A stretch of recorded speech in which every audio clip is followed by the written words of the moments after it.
बहुत पॉलिटिक्स होती है भाई अंदर, और मैं जीवन में कभी भी पॉलिटिक्स का हिस्सा रहा नहीं हूँ। और जो भी मतलब इनको शो में दिखता है, ये फटाके फोड़ रहा है, वो फटाके फोड़ रहा है, ये पॉलिटिक्स हो रही है, तो वो ज़्यादा नज़रों में आता है और वही दिखाया जाता है पब्लिक को। तो हमने तो ऐसा कुछ नहीं किया। और डेफिनेटली जो पॉलिटिक्स खेलता है, मतलब पूरा दिन अगर 20 घंटे पॉलिटिक्स करते रहे लेकिन कैमरे के आगे आ जाए और रोने लग जाए, और ये वो जैसे मंदना या रोशल, तो वो सब रोल किया जाता है और ऐसे उन लोगों को वोट मिलता है।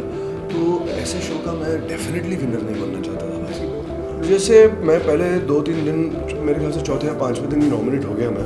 क्यों हुआ? क्योंकि लोग देख रहे थे पॉलिटिक्स में फंसता नहीं, लोग इसको देख रहे होंगे, ये नाच लेता है, ये इसकी आवाज़ भी ठीक ठाक है, ये अपने आप को जरा ये साफ़ सफाई करते रहता है, बिना बोले झाड़ू मारता है। तो लोगों ने बोला यार इसको निकालो, निकाल दिया। और थैंक गॉड जनता कि हमें बाहर निकाल दिया। बहुत काम करना है एज एन एक्टर यार। ये रियलिटी शो हमारा था नहीं। मैं रिस्पेक्ट करता हूँ इस मंच को, लेकिन मेरे लिए नहीं बनाया। मेरी खुद की जो एक्स वाइफ है, कुछ परिस्थितियों की वजह से हम अभी नहीं है, लेकिन बहुत अच्छे दोस्त हैं। आगे भगवान जाने क्या होगा। वो फॉरेनर है, तो मैं फॉरेनर्स को रिस्पेक्ट करता हूँ। तो मैं हिंदुस्तानी, कोई कट्टरिज्म को तो मैं बहुत डिसरिस्पेक्ट करता हूँ। मैं एक भक्त आदमी हूँ, लेकिन जब आज़ान बजती है तो मेरा दिल भर आता है, एक आंसू निकल आता है, वो एक टच है। तो ये सब फूड हल्दी वल्दी चीज़ के साथ खिलवाड़ हो रहा था।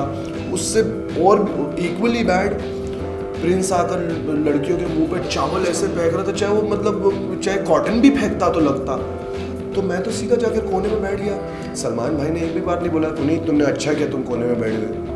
वो शायद हमारी कुछ खामियां ढूंढने में लगे हुए थे। डैड मेरे 15 साल हो गया भगवान के पास है, ऊपर से मेरा ख्याल रखते हैं, हमेशा मेरे अंदर जीवित रहते हैं। मिस्टर ब्रह्मचारी उनका नाम था, एक अभिनेता थे। तो हम हमेशा संग है भाई। हम मृत्यु के पार मानते हैं, बेसिकली तो सब आत्मा ही है। मॉम के आके मैंने चरण चूम के मैं रोने लग गया, क्योंकि 12 दिन में कि मैं और मेरी मॉम साथ में रहते हैं, तो कुछ ऊंची आवाज़ में भी बात कर ली माँ से, या ये वो सब वहाँ पर बहुत रियलाइज़ हुआ। कोना पकड़ पकड़ के मैं रोया। सबसे बड़ा पाप तो यही होता है कि अगर आप अपनी माँ से मतलब अनजाने में ये सब गलतियाँ हुई, तो बस वापस आए और अपनी माँ को जीवन की सारी खुशियाँ देंगे, और ऊपर वाला हमारे साथ है। सच्चा दोस्त तो पता नहीं, वो तो खैर समय ही बताएगा, लेकिन मुझे मोस्ट जेन्युइन वहाँ पर अमन दिखे। पता नहीं उनके मन में क्या चल रहा था जब भी, लेकिन हमारी बात हुई तो बहुत 1-on-1 थे। और संडे का एपिसोड जैसा कि आप देखेंगे तो उन्होंने मुझे एज अ प्रोडक्ट बेचा। अब ये हमारी टास्क थी कि भाई के आगे मतलब आप TVC कुछ शो चल रहा है और पुनीत आपका प्रोडक्ट है, तो एज अ प्रोडक्ट वो भी जानते हैं हम में क्या है। थोड़ा स्टंट्स कर लेते हैं हम, डांस कर लेते हैं, गा लेते हैं, अभिनय कर लेते हैं। तो उन्होंने ऐसा ही बेचा।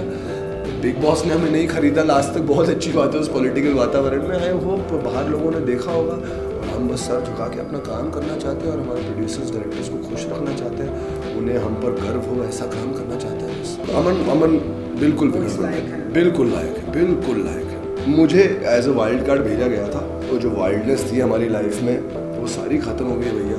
वाइल्डनेस अपने ऊपर डालनी पड़ती है, तो वाइल्ड करो, ज़रा बॉडी बनाओ, ये सब वाइल्डनेस निकालनी। तो मैं कोई वाइल्ड कार्ड नहीं हूँ भाई, मैं बड़ा माइल्ड इंसान हूँ। अपने काम में अपनी वाइल्डनेस दिखा सकता हूँ। और with due respect to my producer, directors और मेकर्स, मैं वापस बिग बॉस में डेफिनेटली नहीं जाना चाहूँगा 100%। यार ये तो स्टार आदमी है, लेकिन मुझे ऐसा लगा कि कुछ पर्सनल लेकर बैठे थे हमारे अगेंस्ट। लेकिन आप क्या है? हाँ, पहले एपिसोड में भी दिखा, और कुछ चैनल वालों ने भी कहा कि और क्या पुनीत तुम बाहर निकलोगे, शाहरुख खान सलमान खान तुम पर बोनी लगाएंगे। मैंने ये कहीं नहीं कहा ऐसा।